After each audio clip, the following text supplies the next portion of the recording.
Welcome to the Underground. Turn me up, bitch! My Little Underground with Peter A. It's My Little Underground. I'm Peter A. Make sure you're subscribed anywhere you get podcasts and follow the show on Facebook, Twitter, Instagram at MLU Pod.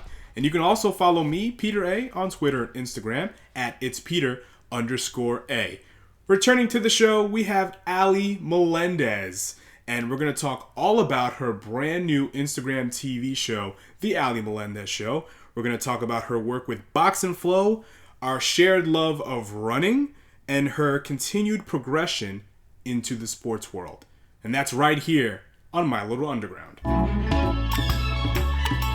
I love connecting with you when we can and just seeing our growth from the last time we both spoke to each other to where we are now is always so exciting. So I'm just happy to be here. Yeah, welcome back. So good to have, because, and I've been watching you and, I follow seeing every step that you're taking to make yourself better, try something new. But, for me, it's like you start one thing and then that thing doesn't happen anymore. And then that other thing turns into something even better, which is incredible. Yes, exactly. I mean, I'm all about, the energy you put out there and everything happening for a reason. I'm obviously a big believer in all that universal intelligence stuff, which we can get into if you want. But yes, I do think that, everything you're meant to do is meant to kind of bring you to the next step. And what doesn't work out is most likely because it wasn't meant to. Right. And, we have a shared love of running. And let me ask you this, over the last couple of months with COVID happening, are you running with or without a mask? Okay, so I was not running with a mask at all in the beginning. And then it occurred to me, that's the thing people should do. So I tried it. And then after trying it, I was like, I really I don't think that I can do this. I might actually pass out. So I make sure to go, okay, where my neighborhood is, I don't have a lot of people. I'm not in the city right now. I'm on Long Island. So it's kind of nice if I pick and choose my times and where I run, I don't run into any people. So I obviously try to make sure that I go right before sunset or honestly early in the morning so that I'm avoiding, collisions with anyone. Just to be on the safer side. But I always do have a mask on me, on my person, just in case. So yeah, but I'm not running with a mask. Is that bad? I don't know. Talk to me. What's your thoughts on that? What have you been doing? Well, okay, so yeah, I'm also a runner too, and when this whole thing went down, I didn't run with a mask, and because again, just like you, the park is literally I could look out my bathroom window on the second floor of my house, and I see the park that I run in. So Right. The park is literally my backyard. So Right. I just need to walk around the block, and there's my park. So I tried running with a mask a few times, and it just didn't work. And recently I tried it again, and I went 1 mile. About 1 mile and change. And I was like, this is okay. And then, I took it off because there was nobody in the park. I went at sunset and it was not a big deal. So, okay. Again, if I was going to a strange place, if I was going to run in Atlanta, I'm probably going to bring a mask with me. You know what I'm saying? Yeah, yes. Yeah, you're right. Good. It kind of makes me feel better because I'm I'm a strong believer. When I go for a walk or anything besides running, if I'm outside in public, I'm wearing a mask. I'm doing my part. I think that everyone needs to do that. It's not hard to do. But panting and the way I push myself, I'm okay, maybe that's a little dangerous. So yeah, I definitely try to pick and choose my times and my directions of where hopefully no one else is, and really hope for the best here. But honestly, and I don't want to jinx it, so maybe I shouldn't say this, but New York is looking pretty good. I don't know if that's going to stay that way, but I'm so hopeful that all the precautions we've been taking, has obviously been in a positive direction with where we're going. I have no idea what's going to happen. Look at the rest of America, but right now I'm happy to be in New York for sure. Yeah, and in regards to exercising and running, we're mobile, we're running and we're Yeah. outdoors, right? But if Correct. I'm going like you said, if I'm going to the supermarket, if I'm going to the deli, I'm gonna bring a mask with me. There's Of course. Of no doubt course. about that. But you know what? One thing I noticed here in New York with all the protests happening, I was really scared at first because I'm thinking, okay, I see a whole bunch of people gathered outside the Barclays Center. Oh no, I'm scared. And then Right. after like a month or so, there was no significant increase in I cases know. in I New was York so for waiting for this. that too.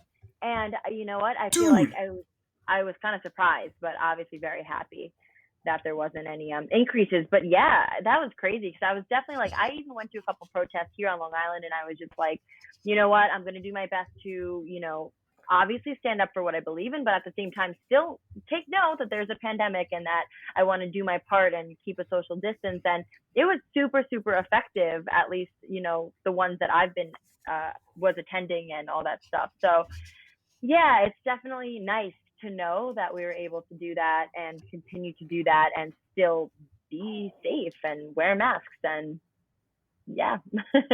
yeah. So And the I'm one with thing you I on that. noticed is that with all the protests, everyone had a mask, at least from what I saw, and everyone was distant. Exactly. It's like, so this is proof that if all of us wear masks when we're out in public, we can beat this thing. It's that Yeah. simple. It's obvious. Just It's wear a empirical damn evidence. mask. Like I see kids in the grocery store, 2-year-olds wearing a mask, not complaining, nothing, holding their mom's hands, walking on the grocery store in a mask, no complaints. And then you have full-grown adults that just can't seem to understand the importance of it the way a 2-year-old can. That's problematic, I mean, oh my God, I don't know. So Positive vibes. yeah. So we're still, now that we're in this kind of physical realm of discussion, you just got off literally teaching a class with box and flow. So tell me about that. What's that all about? Yes. Okay. So going back to running, boxing, all this stuff that I've been super involved in, but especially right now, like we're talking about masks because we're in the middle of a pandemic because we're still supposed to be in quarantine. I feel like working out has always been such a mental release for me. It's always been something that has helped aid my mental health as well as obviously my physical health. So being able to work out, move, sweat, get out of my own way, calm my body down is like the biggest thing for me with fitness. So so I started going to Box and Flow obviously when the studio was open in New York City at the studio in Soho. And I started about a year ago and I took this class and I was just like, holy shit, it's a hybrid of boxing, intense boxing and feeling really freaking good and really strong, and then also yoga, and it's like learning to kind of flow through your fight in life because we all have these fights, we all have something and that we deal with, and learning to kind of deal with that in a way that's healthy, in a way that eases our mind is so important. So that's kind of what Box and Flow is about. And I never been to a workout class or studio that offered something that was like, you know, so the duality of the grittiness of boxing and then the softness of the yoga flow, and it really spoke to me. So I think that was a huge inspiration for me actually to want to work in fitness and to get involved in the fitness world. And it's pretty like competitive in New York City, but I was like, you know what, this is something I want to try to do. I love talking to people, like masses of people. I love entertaining, being on the basketball court and talking to thousands of people and making them feel good makes me feel so good. So if I could do that in a more intimate space and, push people to feel great in their skin in that moment, that's something that like also speaks to me. And I feel like it does go hand in hand with the entertainment hosting, at least in the sense of speaking to people and motivating them. So yeah, so I did it. I was like, screw it, I'm gonna get into this. I went to Bali in October and I studied yoga, got my yoga teacher training certification, came back, I studied for my group fitness certification, got that. Was just totally gung ho about going into the fitness world and wanting to start right away. So so I did all that, and then I started to look for jobs. And at the time, Box and Flow they weren't like necessarily looking to bring on instructors, but it was definitely a goal of mine. And I knew that timing was everything. So whether, how long it would take me, I would just definitely look out for that opportunity to work at that studio because it really spoke to my heart. But while I was attending there, I started to go to a studio called Row House. And I kind of fell in love with the indoor rowing machine.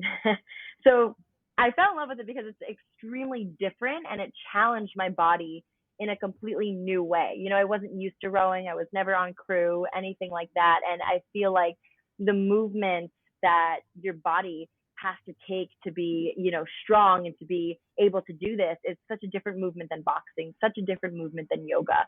So it was just another thing for me to pick up, another thing to challenge myself, and another thing for me to get involved in. So I started going there, and I was really in love with both of these studios. And then Row House Williamsburg was opening up because they are a franchise. Box and Flow is not. And they were looking for instructors. And I jumped in that and I trained and I got it and I was so excited. And then a week into opening, boom, COVID.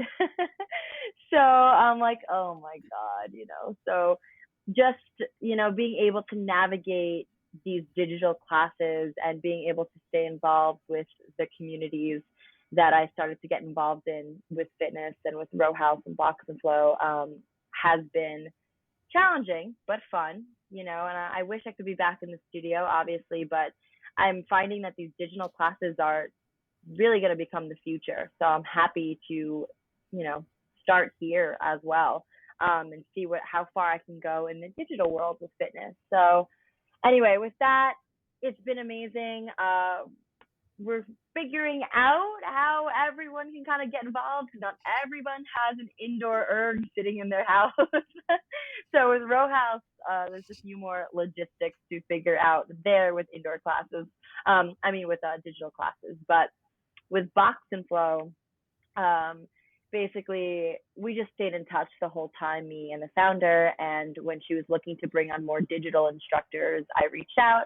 I did a complete digital training and I just started last week with them. So they're completely, you don't need any props for Box and Flow. It's just shadow boxing and yoga. So it's really cool. And now to figure out both in a space where I'm not in a studio, I'm teaching in my living room, has been an interesting new challenge, but something that I am excited to take on with anything I do in life.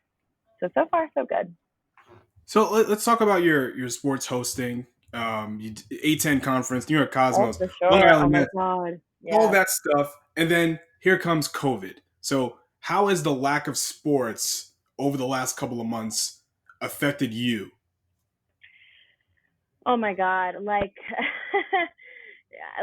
Everyone who loves sports, right? Whether you work with sports or not, you love sports, you have a passion for it, has been suffering. So it's definitely not just me. But I feel like in the winter, it was really like my career with entertainment and sports hosting was really picking up, and I was feeling like really good. And a couple of sports teams were actually reaching out to me to see if I would do some hosting for them. Yes, and I was like, holy crap, I'm just Ali Melendez. Like, this is amazing, and I'm so grateful for every opportunity, every connection, everything that I have. And I'm continuously grateful for everything in life. So I feel like, again, I could talk about energy and all that stuff. I just feel like that was totally meant to happen when it was. And anyway, I got a call, ESPN, and I worked with the Heisman Award presentation in December, and I was the in-feeder host there. So that was freaking awesome and got to meet so many amazing people. And then I also worked with the Riptide, which are the indoor box lacrosse here on Long Island. So they were fantastic. They just needed someone, for their opening game, and they reached out to me, and I was like, hell yeah, I'm in, So I feel like I had a lot of different things. A10 started up again, and they were like, we're so excited to have you back. And I was so excited to be back. And the Mets. So I was actually might have been working with the Mets potentially this season. Nothing was set in stone, but it was definitely something that was a possibility, a strong possibility. So with all of that happening, I felt like I had finally not only got the ball rolling, but the snowball was growing and it was like really, really gonna take off. And I felt like a sense of holy crap, I can see where this is going. I can see my hard work finally kind of, coming to life and coming together and painting a picture of my future. And then COVID. So it was the first day of A10. We were back. We were doing our thing and we were so excited. I had a long day because I had just taught two back-to-back morning classes. It was like a 6 o'clock and a 7 o'clock class at Row House because our opening week was that same week as A10, and of course the next game it was March. We were getting ready to pile on the games for the G League in Long Island, and it was just like so much was going on. And I'm a Capricorn, so like I need structure, I need work. Like I love being busy, I love doing things and keeping myself busy. So the fact that I had like all this going on, it was not overwhelming for me. It was just such a blessing to be able to go from A to B to C to D and like be so grateful for all of the work that I had and all of that stuff. So I felt really good. And I want to say like literally the week that COVID hit was probably the week that I felt like, holy shit, I can see things going like much bigger. I can see this career like really, taking off. And I think that when it hit, it was just like, oh man, okay, maybe this is God or whoever saying you guys need a break and you need to kind of, work on things on earth or whatever. But yeah, it definitely hit a little bit hard just because everything. Oh, I was supposed to do NBA 2K hosting, so all that kind of came crashing down, and I don't normally take things that heavy. Like I do try to flow with everything in life because there's only so much you can control, and I don't let things that I can't control stress me out, right? So that was always my mentality for as long as I can remember. So going into this, I was like, yes, it sucks, but like nobody I know has been affected tremendously by COVID.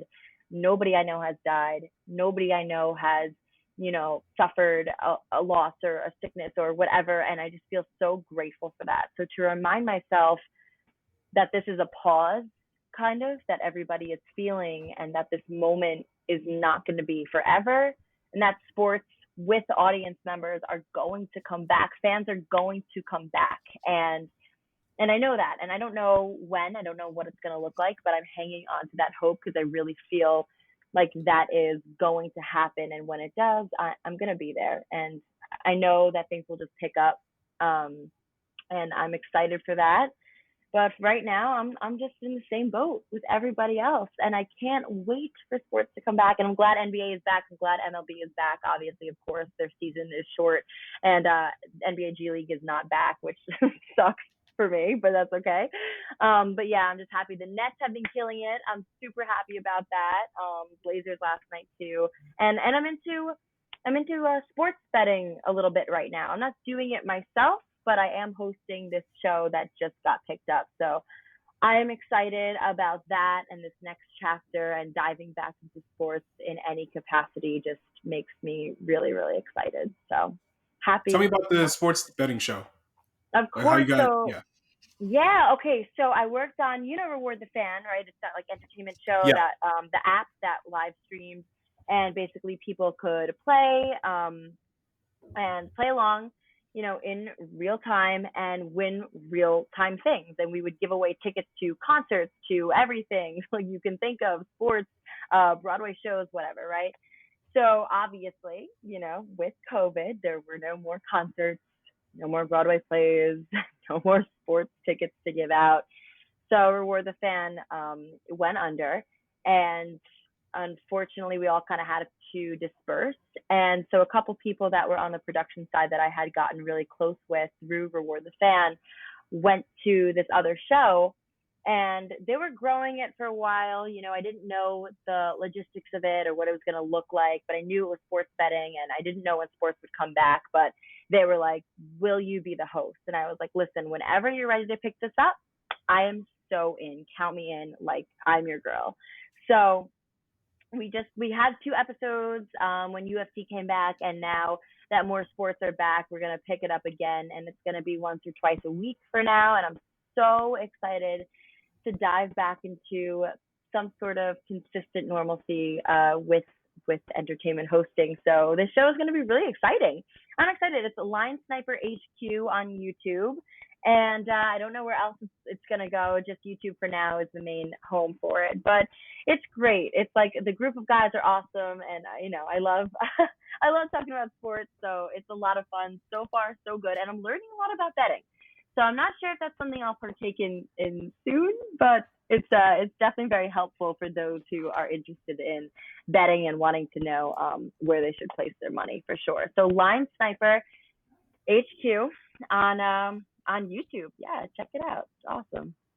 When's the first show? We shot it yesterday, so it should be up unless there were any. We shot it literally like as my power was about to go out during this tropical hurricane. So I'm like, oh gosh, guys, we got to shoot it. So hopefully it went smooth and they're probably, editing or whatever.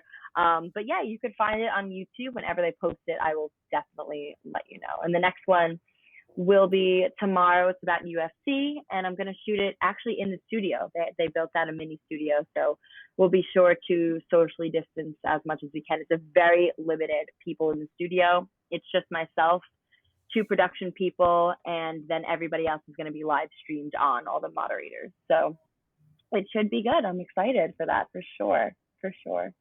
So over the last year or so, has your sports fandom grown at all? Because you're doing so much work for a lot of different sports, soccer, basketball, and baseball even. So are you watching ESPN daily? Are you watching sports regularly? So tell me where that stands. Oh my God, you're not even gonna believe this. I don't currently. I'm back. I'm with my mom and my sister on Long Island, and we don't have cable here. So I swear to God, like I have to go to my boyfriend's house just to watch sports, even if he's working. I'm like, hey, like, is anyone watching TV in your living room? Can I come over? Wow. But growing up primarily in a girl household, we didn't have sports, and then recently when my mom moved to this home, she didn't buy cable or do cable because we just like wanted everything on Netflix. So like I was watching sports with my boyfriend all the time, and now we're kind of in different households because of COVID. So we hang out a lot, we talk sports a lot, but he's my main guy and he's my go-to for all that good stuff. So my eye right now has been on basketball. I'd say like he's been eyeing the Yankees, so I do my fair share of MLB as well. But I gotta keep up with my Nets, and I gotta, if all the seasons are gonna be shortened already and reduced, I gotta like make sure I'm seeing everything that I can get. So yeah, for sure, it's been a nice few weeks of the reintroduction of a couple of sports that I've missed for sure.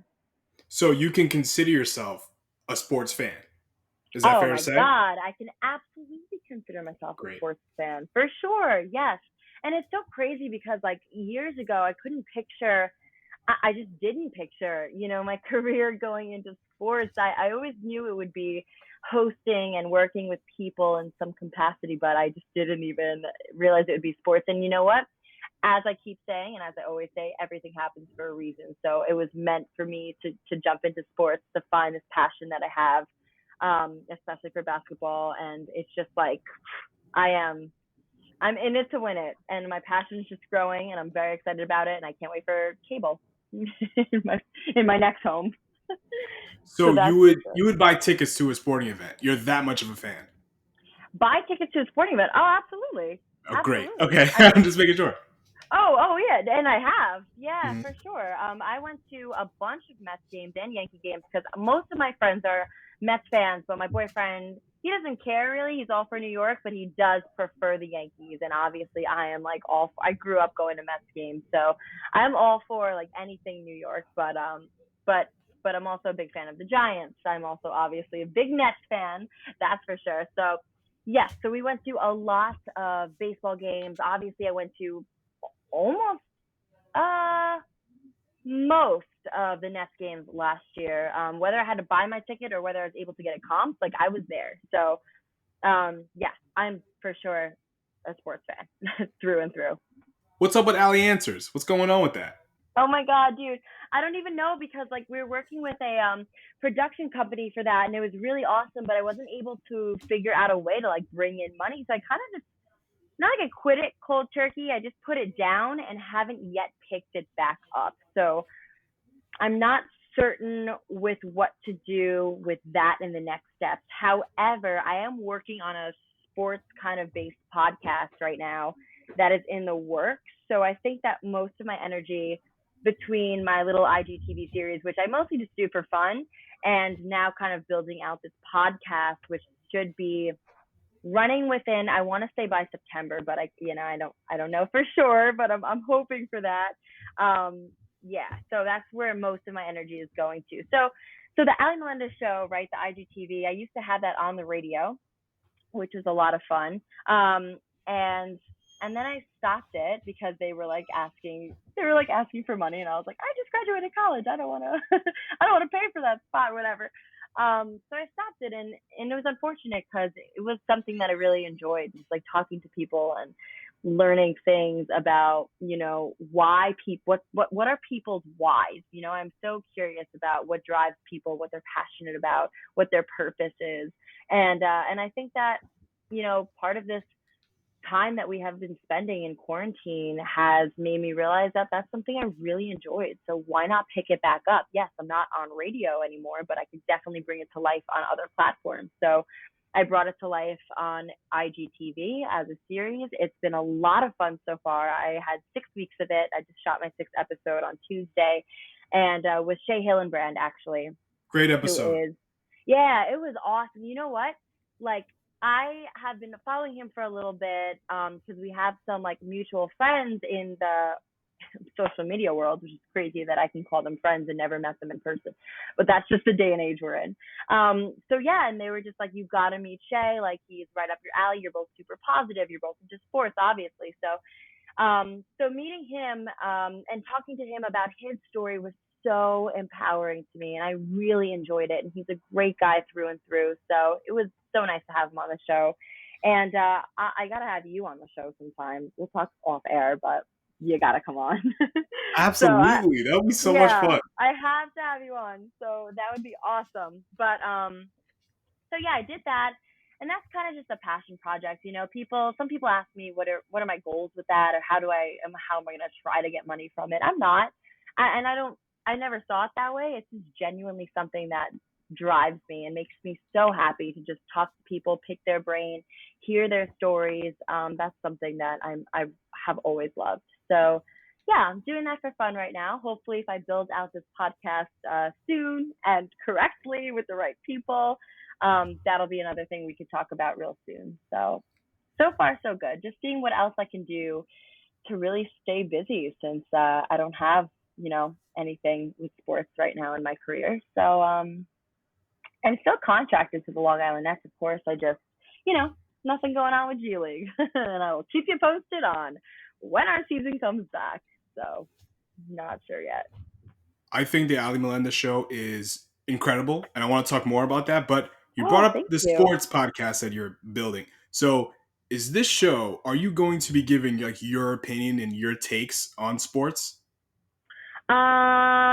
Maybe if the conversation goes there, but no, it's mostly going to be about the athlete that I have on. And it's an interview show. Yes, it is kind of interview. Okay. It's going to be a little quirky. It's kind of like the Ali Melendez show, but definitely more of a concise theme, cohesive theme throughout each episode. So I will tell you more soon. I promise. I'm still working out a few kinks, but but it's going to be really, really great. And if we could book the people that we want to book, that would be amazing. Again, look, you already had a former baseball player on, so you can do it. For sure, you literally work in sports, so there's no excuse for you not to have any athletes. I know, but I'm I never want to seem entitled or I'm actually friends with anyone like that, because I don't have genuine friendships with the people that I work with. I mean, athlete-wise, I have a lot of friends who work with me in production and who work with sports outside of working on the team. So don't get me wrong there, but yes, I never want to seem oh yeah, I know so and so. I know Kevin Durant, like blah blah blah. So anything like that, but we'll see. We'll see, Peter. You know, every time we speak, it's something new going on in my life. So of course, I'll keep you posted. Yeah, that's the way it should be. So, Sure. was the Ali Melendez show? Was this your plan all along? Was this a culmination of everything you've done on indie music TV and your internship with Donna Drake? You know what? Kind of, because I feel like the Ali Melendez show came out around the same time I thought about Ali Answers. Um, so I feel like both of them, both of them I'm super passionate about, and I felt like for right now, I had a huge like vision for Ali Answers, right? And none of my focus was on the Ali Melendez show. All my focus was on building on Ali Answers, making it almost as similar to a TV show as possible. And I just feel like now in the day and age that we're in with COVID, with everything going on, I just don't want to bother people trying to expand that. So again, my energy has just gone back to what can I do that's just for me and just for fun. And I remember doing the Ali Melendez show in the most simplest form, just me and a couple people talking to them, picking their brain. And I'm like, you know what? That's what I want to do. So absolutely, it came out of a time where I was working with Indie Music TV. That's the company that was backing Ali Answers and still currently is. I have a great relationship with them. It's just that with everything going on, I don't know when I'm going to pick that back up, of course. But and Donna Drake, I talk to her all the time. I still have so much love for her. I don't work with her as much anymore, but she's made it very clear that I am welcome back anytime, and I'm always going to have that relationship with her. So absolutely, they have given me the proper tools and the right guidance to grow basically any dream of mine and make it come true. They've been the people at Indie Music TV, and Donna Drake and her people are so special to me, and they definitely are the reason that I kind of like am where I am. I definitely started with them, and I'm always going to be grateful for that, for sure. So some of your guests on the Ali Melendez show, well, a good portion of them have massive followings and are public figures to some degree. Are there any other people that inspire you that have very, very small platforms that you would have on your show? Oh my gosh, absolutely. So there is my friend Bianca. She has this weekly IGTV series, and I'm sure she's gonna like. She doesn't like the spotlight, but she's so freaking good in it, Peter. And I'm telling you, and she works with the Brooklyn Nets. That's how I originally met her. She is just always on top of her game. She is so brilliant. She worked with I forgot which hotel, but she was traveling the world working with football, and staying at, I think it was Marriott or something. And she was like their the football analyst for Marriott for a time, which was amazing, traveling the world when they were out in London and all that stuff. So talking to her and just picking her brain on sports and just on everything in life, and on like basically having that growth mentality and having like, I don't know, she is someone that is so inspirational to me. And I guess I would say she doesn't have a huge following as far as Instagram, but her numbers, her engagement, that's real. Like what she's creating, the community she's created, she is so inspirational to me. And I absolutely cannot wait to have her on my show. She's like, I don't know, I'm kind of nervous. Meanwhile, she has her own show that's like kicking ass, talking about WNBA and having fans of the WNBA come on her show and talking about that. So that's what her show's about. I'm going to take a second to bring up her Instagram, because I really want to shout her out because she's just someone I truly believe in. But it is Bianca, Peart, and she's absolutely killing it. And I'm like, have a lot of love for that girl. So yes, that is who I'm hoping to have on my show. I want people who are inspirational. I want people who have a message to share. I don't look for numbers at all, because to be honest with you, Peter, I had someone on my show that had a lot of followers. The engagement on the show was not there. Nothing. Nobody from her side tuned in. Nobody from my side tuned in. Nothing. Then I had someone on the show with basically not a lot of followers at all. And the engagement was crazy. People were asking so many questions. People were so involved. Everyone was like, oh my God, like I love this person, so and so has changed my life so much. And people were watching after. And that's the video that has the most views. So 100%, it is not about the numbers in life. It is not about the numbers, whether you build a community. You just have to be authentic. You have to have some sort of story. And I am gladly happy to have you on my show. I mean, that's what it's all about. It's not about the numbers. It's really about just connecting with a like-minded person who just radiates positivity and has a message. And that's who I love to have on my Ali Melendez show. This question is totally left field, and you might laugh at this. Your Instagram feed is totally blue. Why is that? Okay, so I tried so many different, filters, presets, all that, random stuff that you try to have, a quote-unquote pretty Instagram feed. And about, a year and a half ago is when I started to kind of switch it up to try to get some sort of aesthetically pleasing theme going. And I just, wasn't loving what I was doing. And I was just like, Ali, don't make it difficult for yourself. Stop buying influencers presets and trying to take pictures outside year round because those pictures are best and whatever, right? And I was just like, make it easy for yourself. Don't worry about the picture so much. Worry about the messaging and the caption. Worry about how you want to show up for your audience. They don't care whether you're outside, inside, whether it's a preset, whatever. So honestly, blue is my favorite color. In high school, my mom let me paint my room Tiffany blue, and then she was like, oh, I didn't know it was going to be this bright. So I think that it just makes me really happy that bright blue just is happiness. And to me, it's a very positive color. And I get a lot of joy, honestly, posting with blue. And I think that's just become my thing because I haven't seen any other Instagram do the blue that I've done. And not that I'm looking for it. So there might be a lot of Instagrams that look like mine. I don't know. But I just feel like it's unique to me. So I feel that it's just me, man. I just love blue. That's great. And honestly, I can pull blues out of kind of anything. So if I need to manipulate some colors just to make it more blue or whatever, it's actually pretty easy because anything white turns to blue as well. I use the Lightroom app to kind of mess with the blue tones and stuff. So it's been fun. It's been easy. I'm liking the way it looks. I feel that it's my vibe. It speaks to my truth, and that's it. So I'm going to keep the blue for a while. I had someone ask me, what's your next color? And I was just like, look at that. Look at the conversations you're starting off of color. I was like, I don't know. Is it okay that I just keep it blue? So yeah, definitely gonna keep it blue for now. No plans, at least right now, to change it. And I just feel like that's my color. That's it to me. So why is this show only on IGTV? Do you have any plans to bring it to other platforms like YouTube, etc.?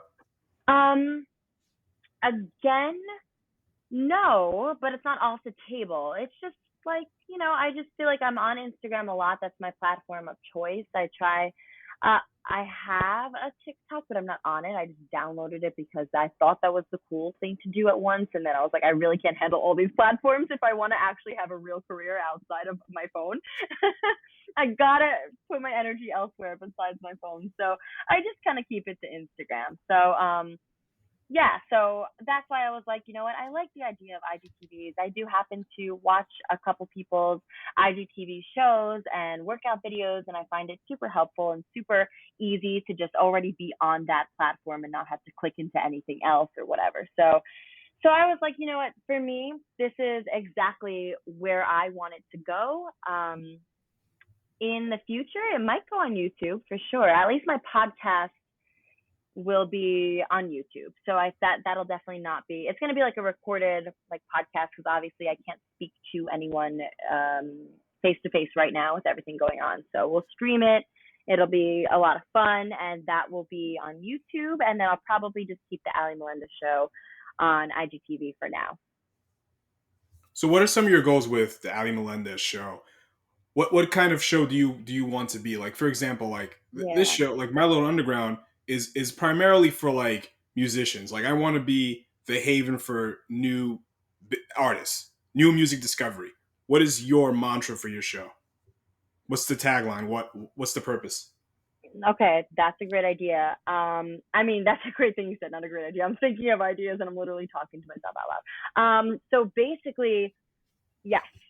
First of all, I love that you said mantra. I'm a yoga teacher, so that spoke to me, and obviously all the daily affirmations that I try to put out every day and little mantras. Yes. So for the Ali Melendez show, I don't know. Like, I want to think bigger, but again, this started just kind of as a passion project. Like, it's just something that I have so much fun with. And basically, the theme of the show is to have someone on who is either a hustler or an entrepreneur. So they're basically just killing it by not working in the corporate world, by doing their own thing and being successful at it. And also taking a look at what their idea of success is, because that's different for everybody. So again, I'm not looking for numbers. I'm not looking for millionaires. I'm looking for people who genuinely feel like they have a message and they have, they may have started from nowhere and now they're somewhere where they feel they are successful by doing what they did. So what did they do? How did they get there? What are some tips that they can offer in their field? What drives them? What is their why? I just basically want to pick apart everyone's story and mostly, having like hustlers, entrepreneurs, people who are kind of freelancing, doing their own thing, but successful at it. So those are the types of people I am pretty much having on. I'm not like closing doors to anybody, but to have some sort of theme to my show, that's who it's been. So yeah, just like being able to be inspired by other people who are doing their own thing, who are, crushing it and not in the corporate world or not having a boss, and just, because I feel like there's a point where, yeah, I am freelance, even though I'm contracted to the Nets, I'm contracted to all the other things. It's like I'm also able to do what I want with other sports teams. I'm also able to branch out and do my own show and my own production company and stuff like that. So for me, I have little tips that I can share with people, but what are some tips that other people can share with me? And what are some things that I can learn, from other people in different fields? So basically, yes, it is entrepreneurs, it is people just hustling and just getting to where they are with their why. And I want to know what drives them to get there. And that's basically it. Great. You already sold me. I watched the show. It's very interesting. You It have is people that awesome. I would It's just never seek fun. out. It's exactly. It seems like you're having a great time doing it, and that's very important.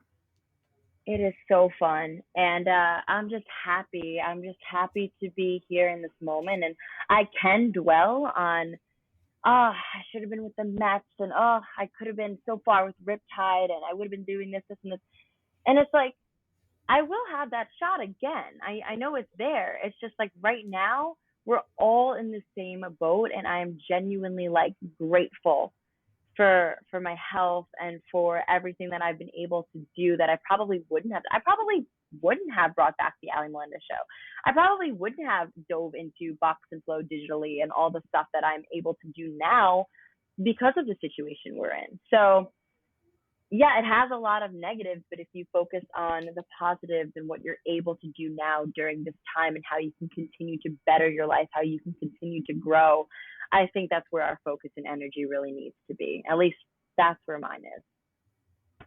Great, Ali. Thank you so much for coming Thank back. you. Thank you so much for coming back to My Little Underground. So, where can people follow you to watch your very interesting Ali Melinda show on Instagram?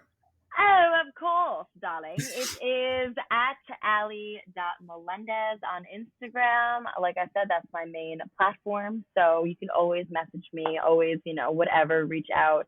I pretty much talk to like anybody if you're not creepy. And yeah, so please, I love it. I'm trying to build this community that is authentic. If you want to be a part of it, great. And I hope to see you there. Great. Thank you so much, Ali. It's always good to talk to you. Thank you so much, Peter. You too. And I'll definitely talk to you soon because I literally need to talk about you and what's going on with you. So let's talk about you being on my show soon, and we'll get back to talking about you and not just me. Let's do it. Which would be nice. All right, Peter. Thank you so much. I'll talk to you soon. Okay, bye.